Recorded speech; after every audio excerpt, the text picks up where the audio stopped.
I think our communication is probably a huge reason why we're even playing so bad in the first place. It's really tough because, we are a new team, and our first tournament we just came out and won it.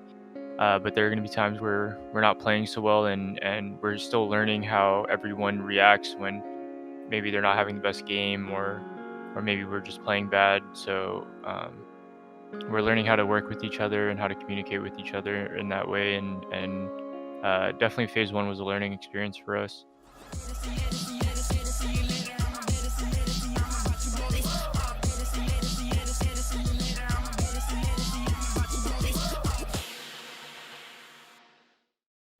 Yeah, I think the fact that people had to go home and obviously the whole situation with what's going on in the world right now definitely had an impact on some of the game. Obviously, Daps went back to Canada where he's probably got about 100 ping when he's playing, so that's definitely not ideal.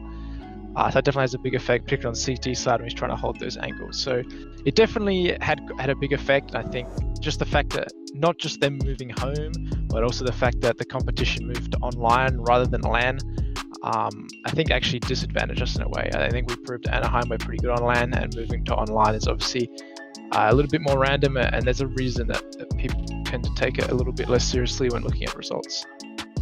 I wouldn't say being at home changes how I IGL necessarily, but it's definitely makes the match feel like less of a match, I guess.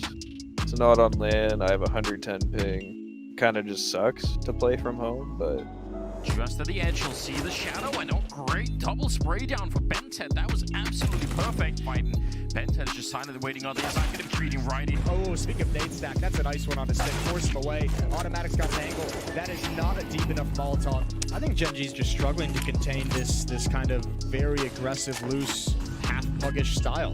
That is one hell of a victory for Chaos. I just can't believe Gen G got outplayed that hard. No, that was kind of shocking. Like, there wasn't, we wanted for them, I think if they were getting beat in some fashion, we were expecting for them to switch into like a second, layer or something. Yeah, some kind of adaptation. That's what you'd expect. I think definitely communication can always be improved. It's never perfect, so that's an ongoing issue, or just something that needs to be worked on at all times. I think also maybe widening some of the tactical aspects of our game that we can do. Obviously at Anaheim we went in with no one having any idea how we played or how we'd like to set up rounds or execute the strats we have. So it's also a little bit of making sure we're maybe a little bit less readable than we were in the first phase. And that's also been a big part of our practice.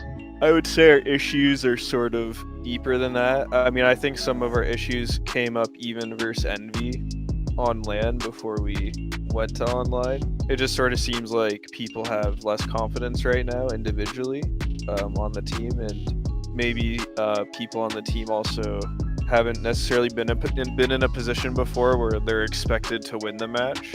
So I think maybe being the favorites to win has also sort of like mentally affected some players. I think we're just sort of playing bad overall. Like, we're in sort of a slump as a team right now. I think our team atmosphere definitely suffered because of our losses. We were just really frustrated with how we were playing because we know that we can play better, and we have played better. So yeah, we were all just really frustrated and just eager to figure out why we're playing so bad. In phase 2, our main goal is just to find our groove again, figure out what we did well at Anaheim and how we can make it a consistent thing, and just go from there.